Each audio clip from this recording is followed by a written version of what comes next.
I'm an attorney and serving as general counsel to the Disclosure Project. I'm a 1967 graduate of Harvard College in American Government Studies and Constitutional Law, and a graduate of Harvard Law School. And I served as general counsel and one of the co-counsel for the New York Times in the Pentagon Papers case, and was involved in briefing and arguing the case in front of the United States Supreme Court, giving permission to the New York Times to publish the classified documents, the 47 volumes of the Pentagon Papers.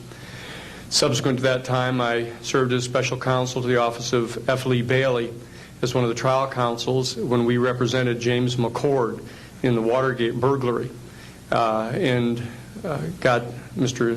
McCord to write the letter to Judge Sirica to reveal the Watergate burglars' relationship to the plumbers unit in the White House at that time. Subsequent to my service in that case, I went back to Harvard to the Divinity School to study Judeo-Christian social ethics and public policy.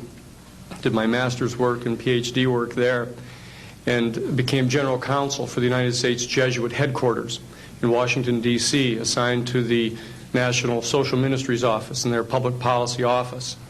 It was there in 1977 that I was contacted by Miss Marcia Smith, who was the director of the Science and Technology Division of the Congressional Research Service. She asked to meet with me, and I met with her, and she informed me that President Carter, upon taking office in January of 1977, held a meeting with then the Director of Central Intelligence, who was George Bush Sr., and demanded that the Director of Central Intelligence turn over to the President the classified information about unidentified flying objects and the information that was in the possession of the United States intelligence community concerning the existence of extraterrestrial intelligence. This information was refused to the President of the United States by the Director of Central Intelligence, George Bush Sr. The Director insisted that the President, in order to have access to this information, needed to have clearance to contact the Congressional Research Service, to contact the United States House of Representatives Science and Technology Division, to have them undertake a process to declassify this information, because the DCI suspected that the President was preparing to reveal this information to the American public. The Congressional Research Service Science and Technology Division, under the directorship of Marcia Smith, was contacted by the House Science and Technology Committee and instructed to undertake a major investigation of the existence of extraterrestrial intelligence and the relationship of the UFO phenomenon to this. I was contacted by Ms. Smith and asked, in my capacity as general counsel to the United States Jesuit headquarters, National Social Ministry Office, to see if we could obtain access to the Vatican Library, to obtain the information that the Vatican had with regard to extraterrestrial intelligence and the phenomenon of the UFOs.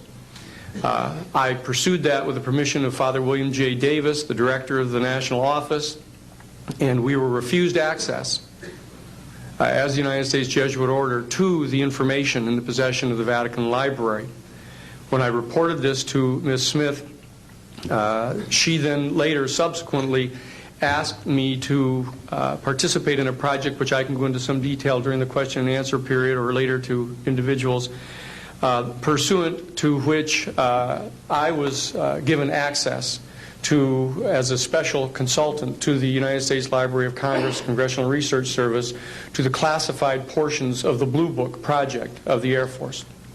At that point, it was in 1977, approximately May of 1977, I went to the Madison building of the United States Library of Congress. There was no one in the building at that time. It was brand new. I was directed to a basement office where there were two guards at the door and a third sitting at the table, who took my identification, verified that I'd been designated as a special consultant to the Congressional Research Service of the United States Library of Congress, and was admitted to the room.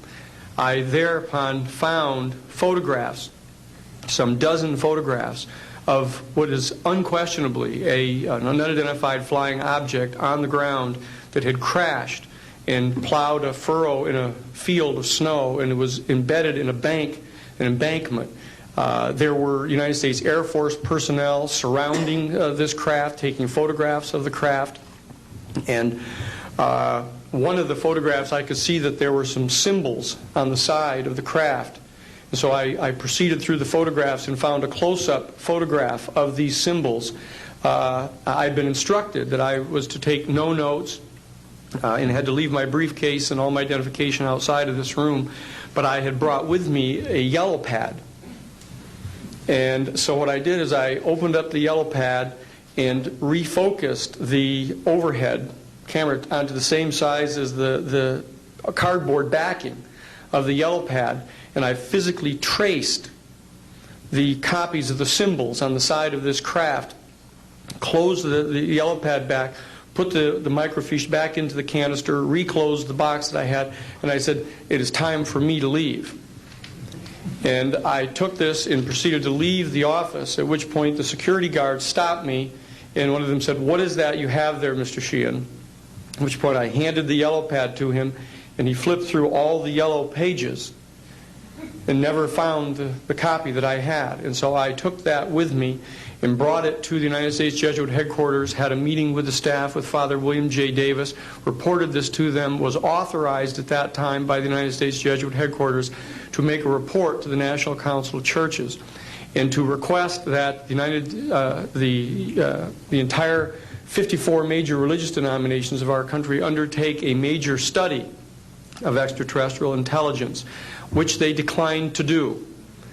I was subsequently asked to deliver a 3-hour closed-door seminar to the top 50 scientists of the Jet Propulsion Laboratory of SETI, the Search for Extraterrestrial Intelligence, which I did do in 1977. I'm more than happy to testify under oath to these details to the United States Congress, and would be happy to meet with any members of the press at that time. You may recall I also served as chief counsel to the Karen Silkwood case, in which we obtained the rulings in the Karen Silkwood case. I also served as chief counsel in the Iran-Contra case. It was the first one to testify before the United States Congress to the existence of the off-the-shelf enterprise of Richard Secord and Albert Hakim. I'll be more than happy to share the details of what I believe to be the relationship between this off-the-shelf enterprise and the secret government, which is concealing this information from the American public. And I am happy and proud to serve as general counsel to the Disclosure Project. Thank you very much.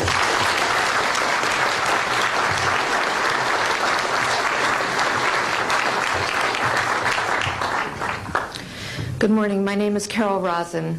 In 1974, after being a 6th grade school teacher, I was introduced to the late Dr. Wernher von Braun, in the U.S. the father of rocketry. In my first meeting with him, during that first 3.5 hours, he said to me, "Carol, you will stop the weaponization of space." And I said, teachers don't stop until June. He said, "No, you have to understand. This is February.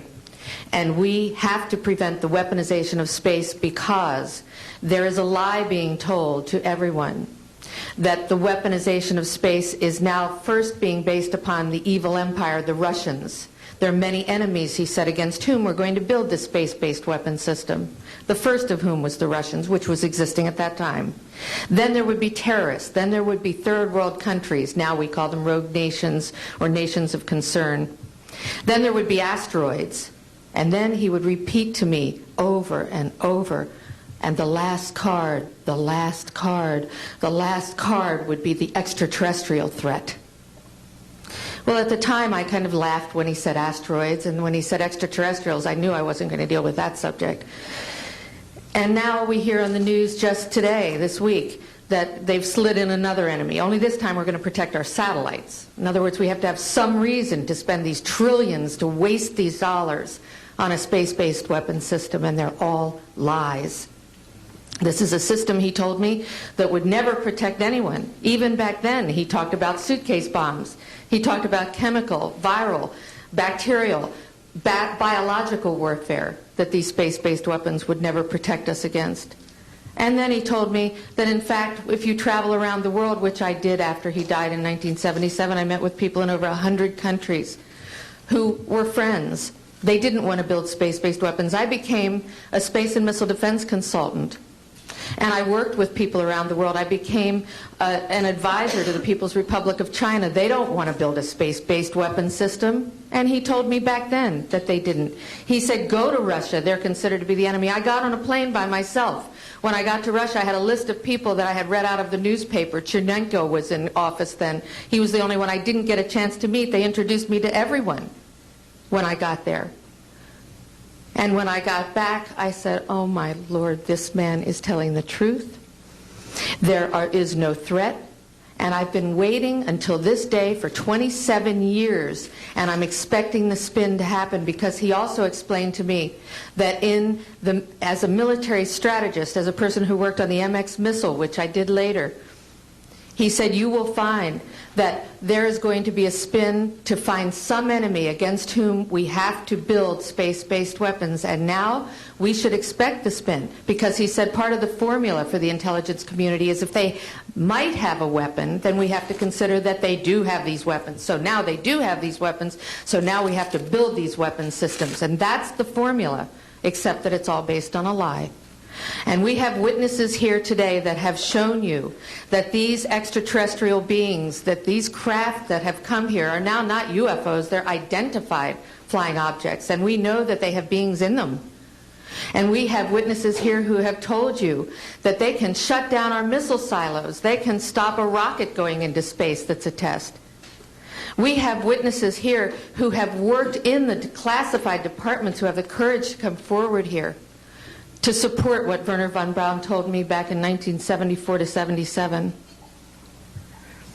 And I will testify before the Congress that when I founded the Institute for Security and Cooperation in Outer Space, which I shut down a few years ago because I didn't believe we had a chance with this huge, integrated around the world, complex weapon system, that we had any chance at all of transforming that war industry into a space industry that could provide benefits, like Dr. Greer has said, of global warming. We can end that situation of that problem. We can end the energy crisis. We can build now non-polluting technologies. Wernher von Braun used to tell me that we could have cars back then that drove around off the ground. He described this to me on beams so that we have no pollution on this planet. And we can solve the problems of the people that are urgent and potential, and the other animals and the other cultures on Earth and in space. And we can end the arms race without dislocating the industry jobs, without disrupting the economy, by transforming, Wernher von Braun told me, the war industry into a global cooperative space industry that will provide, he said, finally, more jobs and profits on this planet than during any hot or cold wartime, more products and services that can be applied directly to solving the problems of this planet.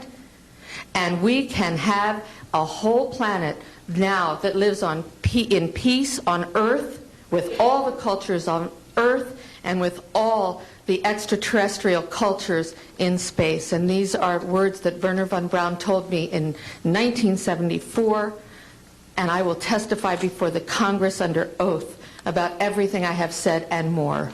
Thank you.